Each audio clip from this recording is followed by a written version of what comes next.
আমরা এই অধ্যায়ের আজকে যে অংশটা তোমাদের আমি আলোচনা করব, দুটো অংশ।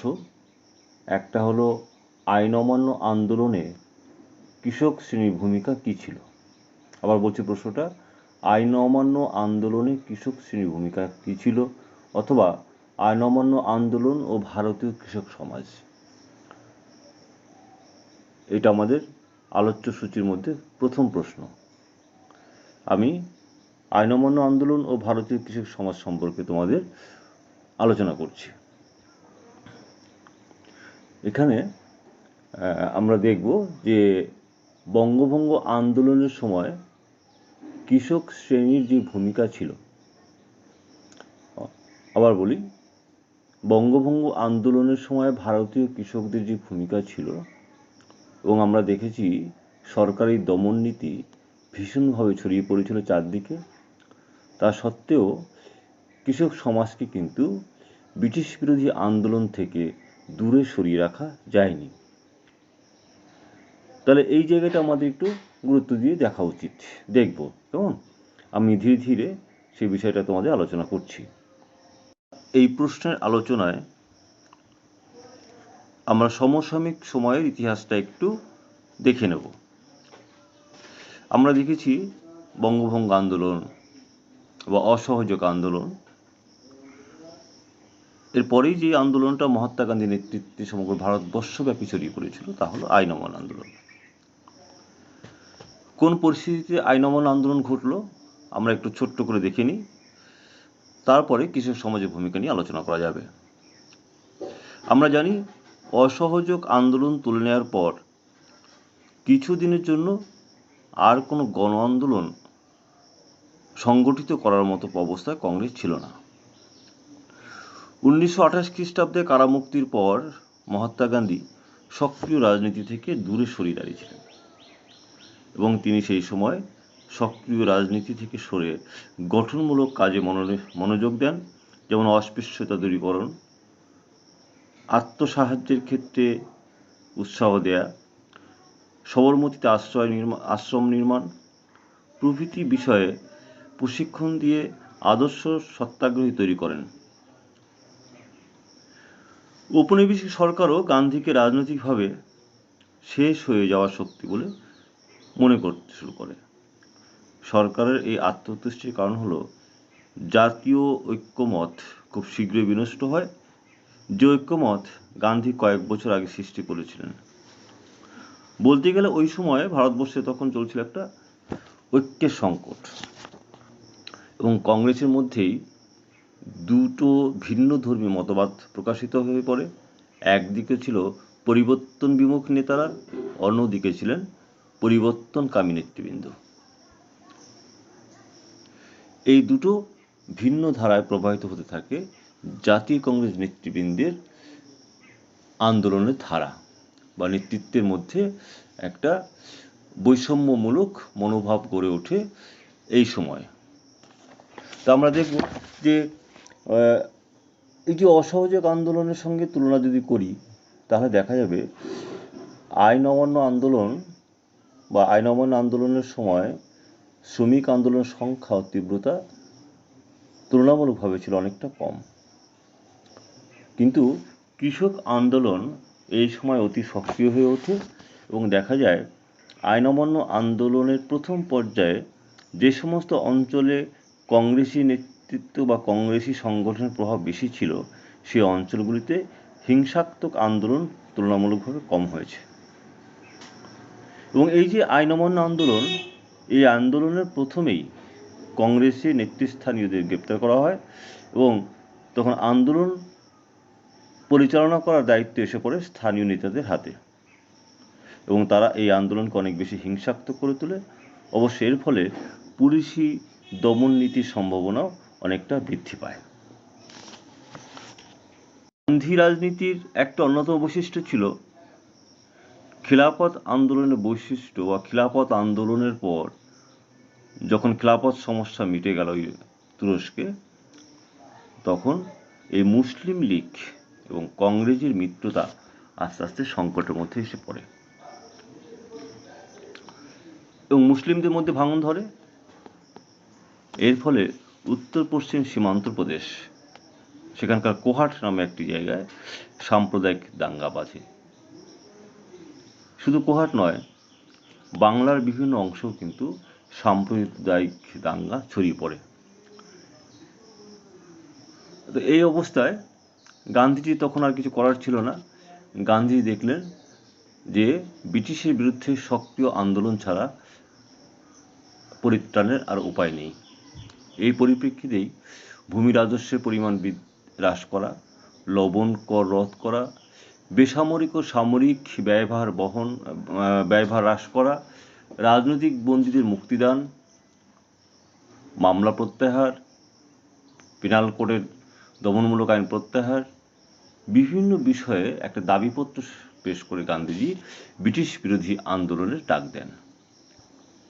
এবং এই যে ব্রিটিশ বিরোধী আন্দোলনের বিরুদ্ধে যে ঐক্যমত্য হয়ে গান্ধীজি যে আন্দোলনের ডাক দেন, তাই হলো আইন অমান্য আন্দোলন। এবং এই আন্দোলন দুটো পর্যায়ে ঘটেছিল। আমরা দেখব, যেহেতু আমরা শুধুমাত্র কিছু অংশ নিয়ে আলোচনা করছি, এই যে ব্রিটিশ বিরোধী আইন অমান্য আন্দোলন, এখানে 1930 মে মাসে দক্ষিণ মহারাষ্ট্রের সোলাপুরে আইন অমান্য আন্দোলন ঘটতে থাকে কৃষকদের নেতৃত্বে। এছাড়া অনেক জায়গায় কৃষক আন্দোলন দেখা দিল। 1930 খাজনা বন্ধ আন্দোলন কৃষক শ্রেণীকে উৎসাহিত করেছিল। বিহারের অনেক জেলায় চম্পারণ, সারন, মুজফ্ফরপুর, মুঙ্গের, পাটনা এবং শাহাবাদে বিদেশি কাপড় ও মাদকদ্রব্য বর্জন করা হয়। উত্তরপ্রদেশে খাজনা বন্ধ আন্দোলন জোরদার হয় এবং পাঞ্জাবে জমিদার ও কৃষকদের বলা হয়েছিল যে খাজনা এবং রাজস্ব বন্ধ করতে। বিহারে অনেক জায়গায় চৌকিদারি ট্যাক্স বন্ধ রাখা হলো। তামিলনাড়ুতে গোপালাচারীর নেতৃত্বে আন্দোলন হিংসাত্মক রূপ নেয়। মালাবার উপকূলে লবণ সত্যাগ্রহ শুরু হয়েছিল। এছাড়া লবণ সত্যাগ্রহ বালাসর, যেটা এখন বালেশ্বর বলি আমরা, কটক, পুরী প্রভৃতি জেলাও কিন্তু এই আন্দোলনটা ছড়িয়ে পড়েছিল। এবং 1930-31 রাজস্ব আদায় তখন অনেকটাই কমে গিয়েছিল।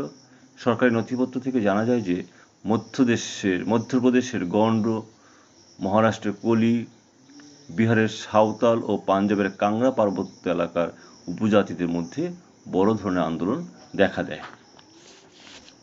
এবং 1930-এর দশকে কিষাণ আন্দোলন ও আইন অমান্য আন্দোলন এর যে বিশালতা এবং বৈচিত্র্য এত পরিপূর্ণ ছিল যে দুটি আন্দোলন পূর্ণ মাত্রায় একই সঙ্গে ব্রিটিশ বিরোধী আন্দোলনে ঝাঁপিয়ে পড়ে। এবং আইন অমান্য আন্দোলনের সঙ্গে কিষাণ আন্দোলন কোনো কোনো জায়গায় অঙ্গাঙ্গিভাবে জড়িত ছিল, যেমন উত্তরপ্রদেশ। এই হলো আমাদের প্রথম পর্যায়ে আইন অমান্য আন্দোলনে ভারতীয় কৃষক সমাজে। আজকের ক্লাসের দ্বিতীয় প্রশ্ন নিয়ে আমি তোমাদের আলোচনা করছি। এই দ্বিতীয় প্রশ্নটা ভারত ছাড়ো আন্দোলন ও ভারতীয় কৃষক সমাজ, অথবা ভারত ছাড়ো আন্দোলনে ভারতীয় কৃষক শ্রেণীর কি ভূমিকা ছিল, এই হলো আমাদের দ্বিতীয় অংশের আলোচ্য বিষয়।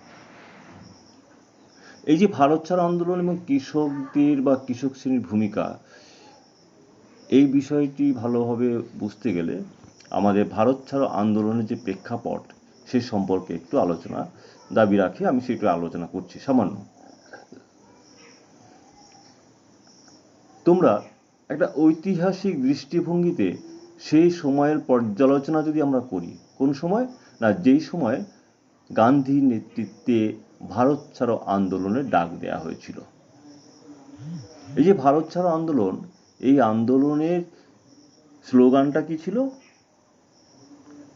করেঙ্গে ইয়ে মরেঙ্গে, হয় আমরা স্বাধীনতা লাভ করব নতুবা মরব। গান্ধীজি আরো বললেন, সম্পূর্ণ স্বাধীনতা অর্জন ছাড়া আমি ক্ষান্ত হব না।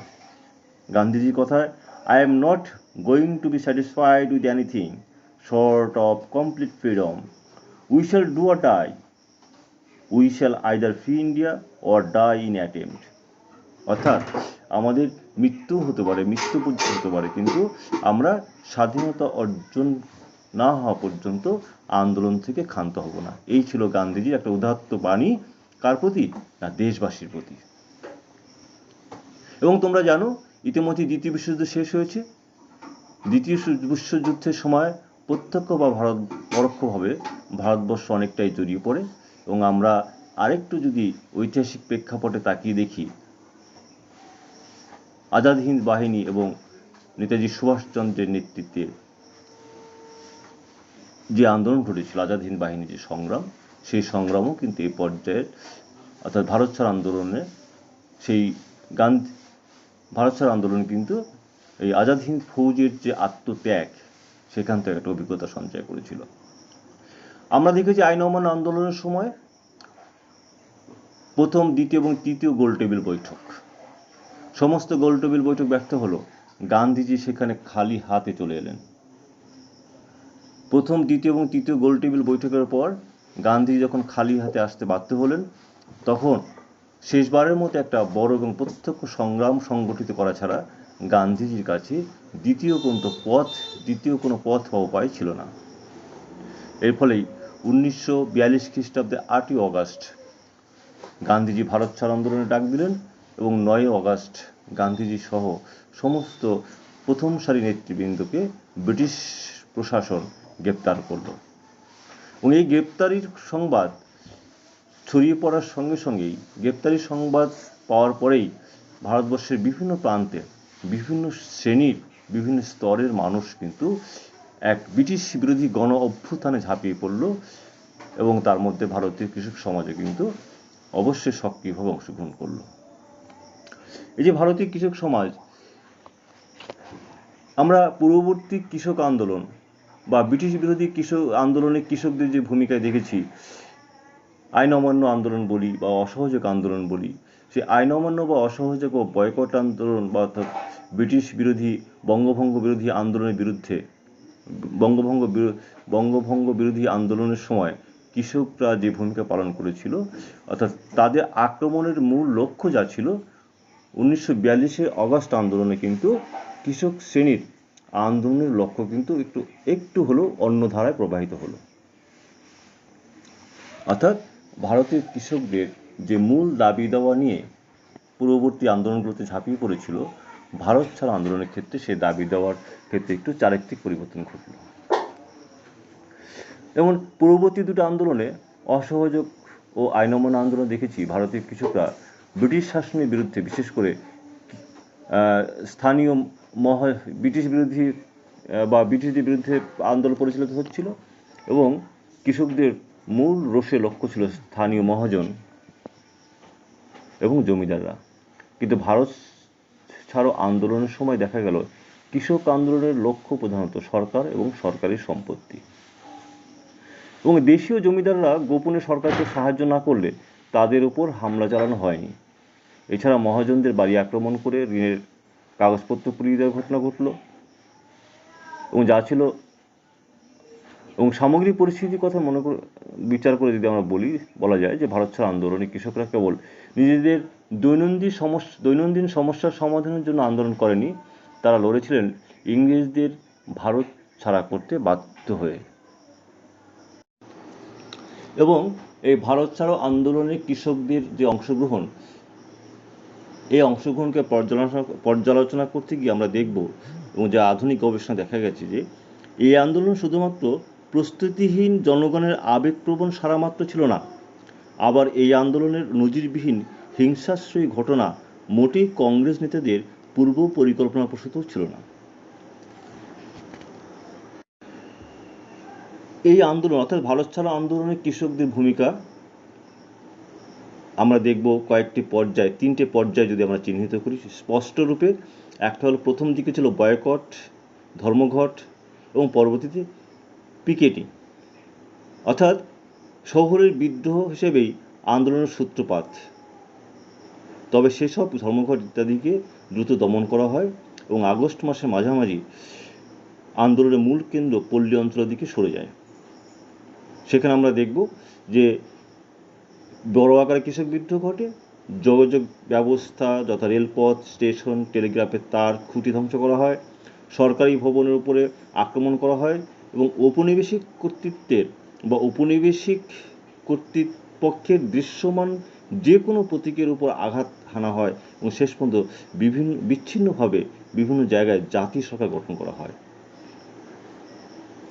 ব্রিটিশ সরকার এই আন্দোলন দমন করার জন্য প্রচণ্ড পরিমাণ দমন-পীড়ন ও অত্যাচার শুরু করে এবং আন্দোলনকারীরা বাধ্য হয়ে গোপনে ব্রিটিশের বিরুদ্ধে আন্দোলন চালিয়ে যেতে থাকে এবং তৃতীয় পর্যায়ে সন্ত্রাসবাদী কার্যক্রম চলে, যেসবের মুখ্য উদ্দেশ্য ছিল যোগাযোগ ব্যবস্থাকে নষ্ট করে দেওয়া এবং ব্রিটিশ সরকার যুদ্ধ সংক্রান্ত উদ্যোগকে বানচাল করে দেওয়া। এবং এভাবেই সমগ্র ভারতবর্ষব্যাপী কৃষক শ্রেণী ভারত ছাড়ো আন্দোলনে ঝাঁপিয়ে পড়ে এবং তাদের মূল উদ্দেশ্য হয়ে দাঁড়ায় ভারতবর্ষ থেকে ব্রিটিশ শাসনকে বিতাড়িত করা, অর্থাৎ ব্রিটিশকে ভারত ছাড়া করার জন্য সংকল্প নিয়ে যেন তারা ভারত ছাড়ো আন্দোলনে সক্রিয় ভূমিকা পালন করতে থাকে। এই হলো আমাদের ভারত ছাড়ো আন্দোলনে আমরা ভারত ছাড়ো আন্দোলনে কৃষকদের ভূমিকা দেখলাম।